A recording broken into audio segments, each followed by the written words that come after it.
our queue up. So right now we just have 2 people that are interested in playing. No problem. Um, guys, this game is free to play, and so you guys can download this real quick, and you guys can jump in with us. So it is free to play. I'm gonna go ahead and I'm gonna give you guys kind of a high level tutorial on the game. Um, so there's different classes of heroes, and so again, bear with me because I'm still learning myself, right? And so you typically have characters that'll play the lane, and you have characters that'll play the jungle. And so, if I can actually bring up the map, is there a map in game suspense that I could show? Mm, Probably then not. again, we in game. That's okay. I That's don't know okay. if they I'm have gonna something I'm gonna find on it. their Hold on. website or probably Paragon Paragon Wiki. map.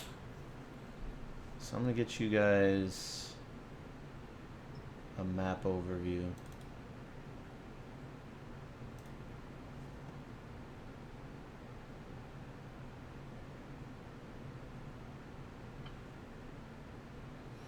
Okay. So this is the general layout of the map, right? And so you have 3 lanes. Okay, so assuming that we were starting on the bottom here, this would be our left lane, our right lane, and our mid lane. Okay. Each of these lanes has a series of towers, and these towers are like defensive towers. So we have to defend these because they're basically defending this, which is our core. And so the core is basically like where all the energy is coming from, right? And so we need to protect this. So the basic idea is we need to make sure that they can't break through these towers, because as they go breaking these, then our defenses drop and we have to fall back. So we have to fall back into even more defensive positions. Makes it more difficult to push out. Now, we also are sending waves. Both sides are sending out waves of what they call minions, which are like androids. They're like battle droids, and so those battle droids are coming out consistently. And when you take those out, or when you kill those effectively, you gain XP, right? Like you're gaining experience. And so one of the interesting things about Paragon is that everybody starts off somewhat on an even playing field. So everyone starts off, at, like, let's just say level 1, right? And so at the things you do on the battlefield determine how quickly your character's XP expands and how strong you get. Now there's also equipment, which are cards, and we're going to get into that, and those things can give you an edge if you play those right. But so we'll get into that in a second. So the idea here is you need to hold your lane, and the game is broken down into 3 phases. It's like early game, mid game, and end game. And so your early game, what you want to be doing is farming minions. If you're a lane player, if you're a jungler, which that means you kind of roam in these like little pocket areas. So this is the jungle. If you roam these areas, there's something called camps, and you'll go into those camps and you'll raid those camps, and then those camps will give you XP based on that. So so anyway, so we'll have that set up. And so tonight I'm not sure who I'm gonna play as. There's a potential for me to play Chimera, that would mean I was playing a jungler. Last night and the previous night I was focusing on Decker because I think a support class would be better for me. Um, but for tonight I might have to do something else. So okay, so once you break down this tower, then there's a second wave of towers. So you basically have the front line, then you have your second row of towers, and then once you take down one of these, then the final defensive structure is an inhibitor. And this inhibitor, if it goes down, it really weakens the other team. And essentially, your battle droids become even stronger when that happens. Like then, like you send out like reinforcements, and you like really try to hammer them. Because once this goes down, you have a straight shot to the core, and you can basically take the team down. So So I don't know if this sounds overly complicated. I'm trying to. I think it sounds simple to me. So that's that, and then you have a series of harvesters, which are these things that look like the rook on a chessboard. And so these harvesters also generate like XP orbs. And so you want to put these down. It's usually the responsibility of your jungler to put these down or whoever has a key. There's something called the harvester key, which speeds it up. Anyone can build out a harvester. It's just if you have a key, it goes faster. So these will generate more XP cards for everybody, or card power. And then you'll notice that you have a blue dot and a red dot, and you have them on both sides of the jungle for the enemy side and the friendly side. And so these are called orbs.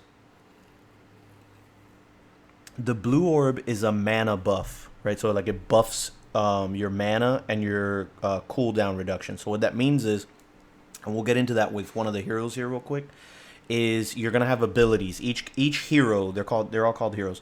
So each hero has different abilities. Those abilities require something called mana.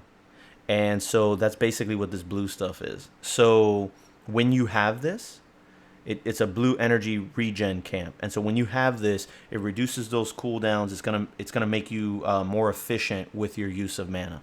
The red buff is the red damage camp. And so you want to give this to what they call your carries. Hey, are you there? Sorry to interrupt. Yes. Uh, apparently the patch is getting deployed here in a minute. Okay. Did you see that when you logged in? No, I did not. Oh, so the new patch apparently there's a notifier saying that it's getting launched like at 8:30 Eastern. I thought it was tomorrow. Which I don't know. It said 8:30 Eastern, so it said that you may be experiencing matchmaking issues. Okay. I don't know. I'm gonna reset my game and see if it says it. Okay. Close it on it real quick. Okay, that's okay. So, what up, Killa? What up? New patch. Yep. Looks like it's confirmed. What up, Mud721? We're just going over the basics with some of my CS:GO followers. We're gonna be doing viewer night tonight, so make sure that you guys type in !Q1 so you guys can get in that. Yeah, on Tuesday. That's what I said. Thank you, Mud. Perfect. Wonderful. Thank goodness. Make sure you guys type in so you guys can get into viewer night. I'm in there now, but it doesn't matter. So make sure you guys get in the queue.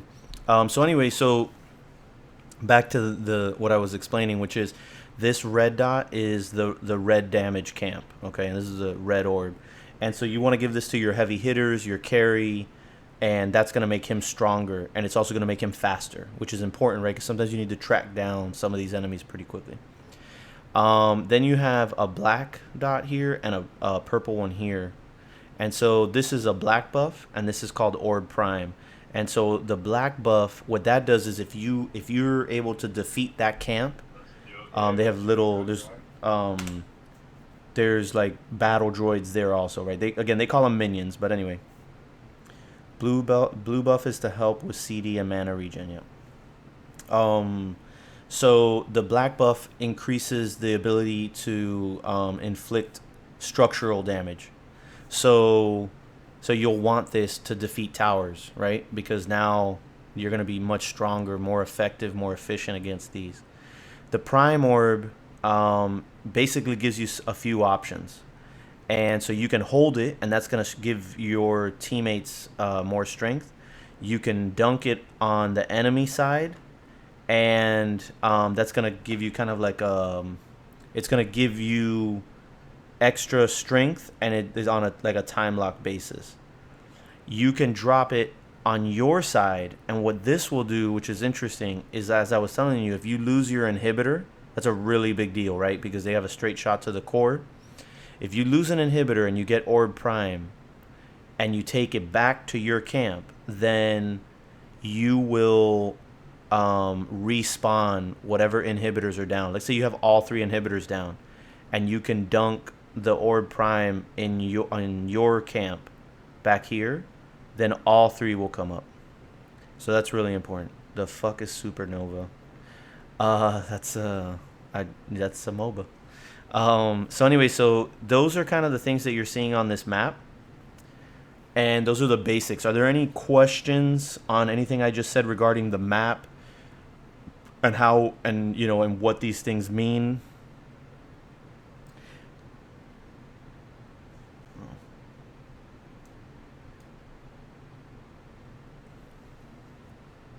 I'll wait to see if there's any questions. Otherwise, we're gonna move on, and I'll kind of showcase, the other stuff. Nice stealth bomber. Good, good. I'm glad. What do they mean? The numbers. The numbers. The numbers. What numbers? I don't see the numbers. Chaos. Is there something on my screen that I don't see? That's like on the scene. I don't see numbers anywhere. Thanks for explaining this game. Makes so much more sense now. Okay, good. I'm glad dude streams.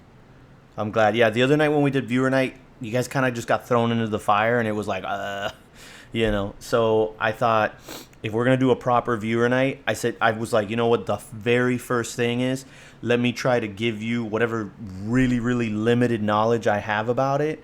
Let me try to give that out, right? Because like I think it's. I mean, how the hell can you play something that you've never done before? In the game, there are tutorial videos for each hero. It pays to watch them. Yeah, those are good. Okay, so the numbers chaos, what do they mean? I don't know. Okay.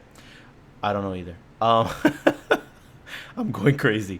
Okay, yeah. So that's that. So there's no other questions. So now we're going to jump into heroes, right? And so for example, like Decker is the hero that I am trying to focus on. And so she's a support class, which means that she's basically like if you ever play Battlefield, right? Like she's like the medic, essentially. Not exactly. I think she's way better than that, but she's essentially like she plays that kind of a role, right? So if we look at her abilities, and this is what I was referring to, is you need to have mana to be able to drop these. And so you could see what the cost is of each of these, right? So the energy orb, so that's just on a cooldown, and that does take some mana. And then you've got the rocket boots, so that's gonna require 52 mana, and it's gonna be on a 15-second cooldown.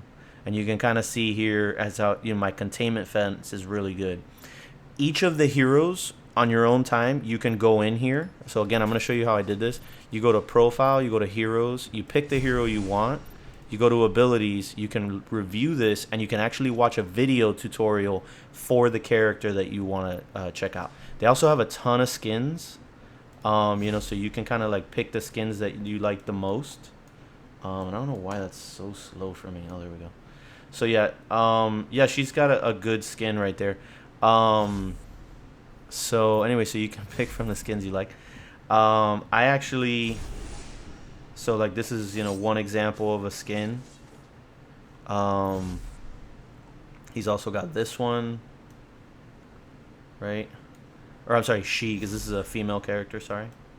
I think that's the challenge, and this is the standard. So anyway, again, you can go here. You can see the abilities, and you can watch the tutorial. So this is vital. And then so I remapped all this stuff to be more efficient for me.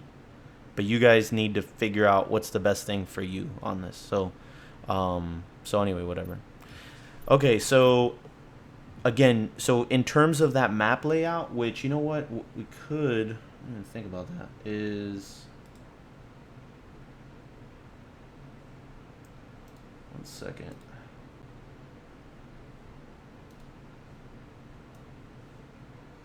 What I could do right here is I could bring this up so you have it here. That might look a little bush league, so I'm sorry if it does. But so at least you have the map here. So again, you have junglers, and those guys are gonna run these kind of like green areas, and the goal here is something called the gank. Kalari is getting a big patch tomorrow. I know. I'm really looking forward to that. Yeah, Mud. I really do like Paragon a lot. I do.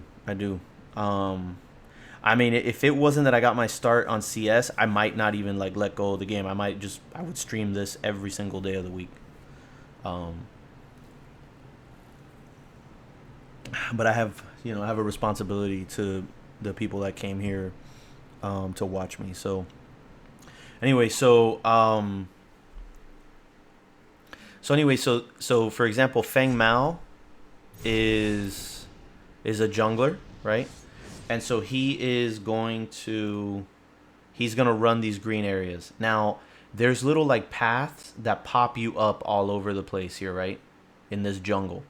And so what his role is, and actually, so if I'm gonna jungle tonight, I'm gonna be doing Chimera, right? So he's a jungler, right? And so what I essentially would be doing is I'd be roaming this jungle, farming it, getting my strength up, and then whenever I see that the enemy overextends, and I'm gonna explain what that means in a moment, I would then sneak up and pull what they call a gank. So I would jump out of the jungle and flank them. And so movement speed on this game is a big issue. And some characters do not have an escape. So what that means is if somebody very powerful like Chimera flanks you when you're overextended and you're away from your tower, that means you're very vulnerable. And so I would be able to just jump you and probably kill you before you can fall back. So that's called a gank. And so what do I mean by overextended? Well, let's expand the map a bit here. Let's try to make this image a little bigger for you guys. I wish I had this on a transparency. I could have had it, but I didn't realize I was going to do this, so I'm sorry. I didn't realize I was going to bring up a map, which I probably should have. So I'll get that up for us in the future. But so essentially, if you've ever played football, whether American or American football or the way the rest of the world considers football. So basically this is our field, right, or our pitch. This is our 50-yard line. So this would be like the center of the field. And so when you're overextended, essentially what that means is you've gone out so far away from your nearest tower that you're vulnerable, right? Because again, what happens if a Chimera tries to jump me and I'm just right outside of my tower? I just fall back into the safety of my own tower. So people will call that turtling your tower. So what happens is when you fall back in here, there's this like giant laser that is protecting the tower. It's like a self-defense mechanism. And so what winds up happening is if I stay close here, I can just fall back in and I'm protected for the most part until, unless they were going to try to like just do a full dive of the tower and try to take it and take me with it, right? So what happens is when you get overextended, so let's say you're out here and your nearest tower is this one, you have to be able to cover this distance without having a Chimera come up behind you. Because essentially what will happen is a lot of times you'll get baited. So for example, you'll have an enemy player come up to you here and start poking you, trying to bait you into a fight. And the reason why is because he knows he has a teammate hiding in the jungle, waiting for you to respond. And so when you go to take that action, then he's just going to run like this, and he's going to come up right behind you. And now you've got a guy attacking you from the front and a guy attacking you from the back. I'm turtling on the toilet. You're such a troll. What color is it? Suspense is always watching the stream from the toilet. Yeah, I agree with you, dude. Streams. Off topic, do you have Shockwave? If not, save your points for weekly tomorrow. Yeah, I don't have it. So anyway, so that's essentially what a gank is, and that's essentially what overextending is. And so overextending could be different in different moments, right? Like right now we're just talking about the early game, which this is the 50-yard line essentially. But later on in the game, you might not have this tower. So being here might be overextended, or just being here would be overextended because you no longer have a tower here. And so what does that mean? You don't have a tower here, right? Let's say you're playing this spot. I don't know why, but let's say you were here and you have enemies pushing you here and you're chilling in this spot. The problem is there's no tower here. So the enemy could come through this jungle, come around behind you, and you're totally fucked. There's just no escape, right? Or well, it'd be hard. Um, but why isn't Covert on it too? He didn't eat McDonald's. I didn't. You're right. I ate my mother-in-law's cooking, so I should be in the bathroom, as far as I'm concerned. I was like, when I ate it, I was like, who cooked this? Anyway, so that's what I mean by getting overextended. So one of the things is to play conservative. Make sure that you have a fallback position where you have a tower, and if not, you need to be very cognizant of that. Okay, so now what is that? What's the next thing that this brings me to? Is wards. Okay, so wards are basically like a radar enhancement. And so you put wards down in areas that you can't really see in the jungle. Covert is really good with his mother-in-law. I just accepted that still. Make sure you join the queue, all right?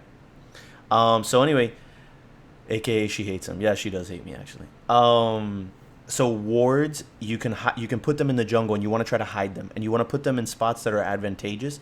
This way, if they try to come up behind you or they're rushing you, you can. It's basically like an early warning indication that there's danger coming. Okay, so you put your ward out there, and as soon as the enemy comes into that zone, then your ward lets off this beat like a beeping sound, which I wish was more prominent. But okay, sounds good. So make sure to join our Discord as well, so that you can be on the chat in the on the comms with us. So anyway, so this way you know they're coming, and you can start your retreat sooner, or you can just make sure that you're in a better position. So anyway, so that's kind of a brief rundown on the gameplay. Now, cards. So there's a ton of cards. And essentially, I was talking to BeastKO Gaming today about the cards, and he said something to me that just like it was right in my head. The ward sound used to be worse. I wish it was louder. I wish there was a way to go into my I wish there was a way to go into like my sound settings and just like put the ward sound like really high. That would be great. But they probably don't want that, because then wards may become OP. So they're probably trying to like balance that out. So anyway, did you guys go into his chat and thank him for that host, guys? That would mean a lot to me too. So if you guys could thank him and hit him with a follow for hosting us last night, that would mean a lot to me, because I do want him to know that it was important to us. Anyway, so BeastKO Gaming said something to me this evening. I was asking him about cards because I wanted to have a better understanding. And he said to me, basically, the cards are the grind of this game. And I thought, thank you, Dude Streams. I did, and he said you were a good guy. Good. Yeah, I gave him some bones. Okay. Thank you, Suspense. I love you, bro.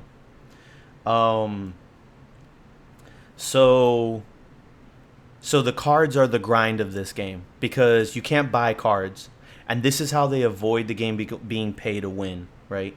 Because there's no way for you to get these cards other than playing the game and grinding. Oh, wow, I feel so much better now. I can be obscene at moments, I guess. They won't be a grind eventually, right? They're supposed to start crafting. But this is like where you can gain an advantage on the battlefield, are these cards, because essentially what these do is they give you like bonuses, right? So if we go into Fury, for example, right? So this card, hold on. Where is the card I'm looking for? Okay. So Micro Nuke, right? So essentially what happens with this card is the base card gives you an extra 13 energy damage. So this would go on an energy class character, right? So this, you'd get an extra 13 energy damage. You'd get a 3% increase in crit chance. And then if you see here, there's 3 little dots. And so this is where you can do an upgrade, right? And so you can add upgrade cards to this. And if you fully upgrade this card, you get an additional bonus. So fully upgraded bonus, 6.5 energy damage. So this will increase the energy damage you do when you're attacking somebody. So so these cards are very important. Now, how do you build these decks? That is still a mystery to me. I'm still not at a point where I fully understand all this. Um, and so I've been relying on Kenmore for his builds. He said Covert is a fucking awesome guy and he loves to host you. That's nice. Yep. I appreciate that. Thank you, Dude Streams. Um, so blah blah blah. Where was I? So I still don't have a complete understanding of this. But what you need to understand is that all of your packs need to be built in multiples, and I guess divisible by 3. So they need to be 6, 9, and 12, I believe, is the setup. And if I'm wrong on that, if someone could correct me, but I do believe it's 6, 9, and 12. Like, they need to be set up that way. So tips for deck: when building a deck, make sure you fully build one before starting another. Passives are good. Right, yeah, like, so you need to fully upgrade a card. Thank you, Mud. I did not I did not go over that. So for example, let's go to my deck, right? So I'm gonna go to my Decker deck, because this is the one that I've played the most, right? So for example, I will start with Lord's Ward. That might be a bad example. So let's go with this one, Pendulum of the Lords, right? So the way I have this card set up, actually that's not a better view. So we'll go with this view. So the way I have this view set up, or I'm sorry, this card set up is Pendulum of the Lords is a passive card. It's going to give me a 2.5% cooldown reduction on my abilities. Now, in addition to that, I've put 3 upgrade cards, a 1, a 2, and a 3 in there, okay? And so I've got Advanced Chrono, I've got Chrono, and Basic Mana. And so Advanced Chrono is another cooldown reduction. So that's gonna make it where my ability can come back online very quickly. Yes, you did. Just woke up. Make sure to get in on that. Can somebody put up the command for the queue for Just Woke Up, please? So now once I implement those 3, I've got a fully upgraded card, right? And so let's find that card here. Where is it? Pendulum of the Lords. Did I may have passed it. I'm sorry. If I wish there wasn't a delay so you guys could scream at me every time I pass it. Here we go. Okay, so when I fully upgrade this card and I've gotten all 3 of them, then I will get, in addition to all of the stuff that I'm getting from this card, which is 75 mana, 100% health, and a 2.5% cooldown reduction, I'm going to get another 2.5 cooldown reduction for a total of 5%. So, okay, now, those of you that are here from CS might be listening to me and you may say, like, wow, this is super dorky, okay? I generally thought the MOBAs were pretty dorky. But what I'm going to tell you is that CS, when some of the TOU members tried CS out, they were like, why does this game have an economy? Like, why do I need money to buy a gun? This is stupid. Or why are people saving? Like, why didn't they go for the win, right? And so those are all things that may sound silly to us, but it's the economic system within the game that increases the complexity and makes it an even better competitive game. It's part of why COD will never be as good as Counter-Strike. I mean, there's a lot of reasons for that, but let's just, let's put those other ones aside. Is the complexity that is in CS really adds to why it's such a great competitive game. So this is essentially the economy of this game, right? Because what's happening is, as you're farming and as you get kills, as you kill minions and you last hit them, what winds up happening is you're getting money. You're getting these XP, or what they call card points or card power. And so then when you get those, you go back to your base and then you buy, right? And you're basically spending that money, that loot, that currency on these cards. And so that's part of what has captured me about this game, is that It really is a competitive game, and it does have some crossovers to CS. I mean, it has shooting in it too, but I mean that's not why CS is as great as it is, right? Um, so anyway, so you need to basically set up a deck. I think this is a little complex for viewer night. My suggestion is you go with the starter decks for right now when we're playing these games. Okay. I'd also say don't get frustrated. These are things that we need to kind of talk ourselves through. If you are having trouble as we're playing, I want you to talk to me in Discord. I don't see no salty people like in CS. Yeah. Actually, last night we did play with one guy and he got a little bit salty. And the chat was going nuts. Like, don't play with this guy. He's negative. But it was funny how the community like turned on this guy because he was being negative and he wanted to surrender, right? So, so for tonight, I'd say go ahead and roll with the starter deck. Go ahead and roll with the starter deck, and then we can work on this together. If you're having issues in game, I just want you to talk to me about it, and I'll help you out. Again, I preface all of this by saying that I'm total shit, and I'm nowhere near where I need to be to give sound advice, but I can at least help you when there's not somebody else here, right? So, so this is, this is what we've got. Hold on, I need to move Just Woke Up. All right. So that's our card power. And then the last thing I'm going to tell you is last hitting, okay? No negativity allowed in our Paragon safe place. All right. I'm going to load up an AI game really quick to try to illustrate last hitting and the proper way to play in the lane. Coverts, Strim, Religion of Peace. What the hell? Riot, I guess. So I'm gonna show you the proper way to last hit. Oops, no, I don't want to do that. So I'm just gonna run through that. That was the focus of that was one of the top things we were focusing on last night. So I think some of you guys may have seen it, but I'm gonna go ahead and illustrate it now, and then we're gonna jump into viewer games. All right. So this went a little bit deeper than I would have liked. We might not make it into 4 viewer games tonight, but we're going to try. Oh, and deck points have to equal 60 points. Thank you, Mud. That's correct. Yes.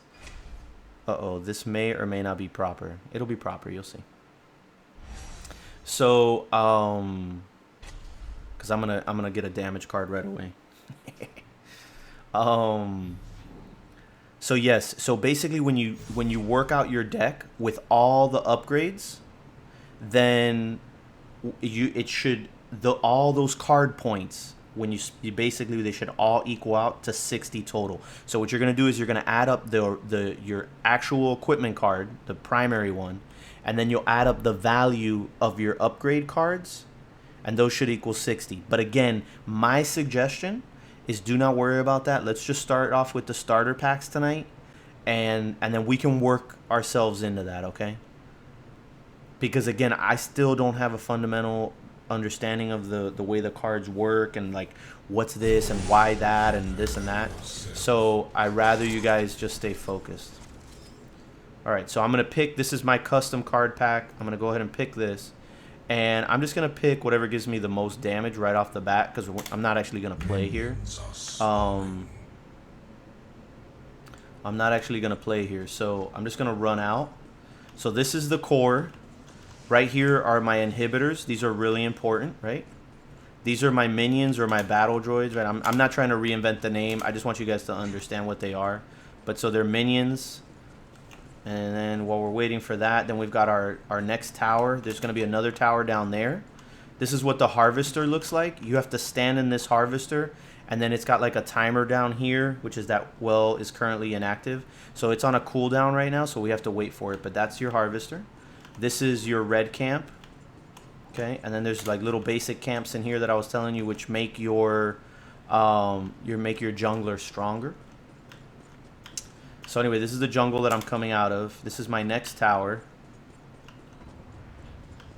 And of course, the computer is playing aggro, so.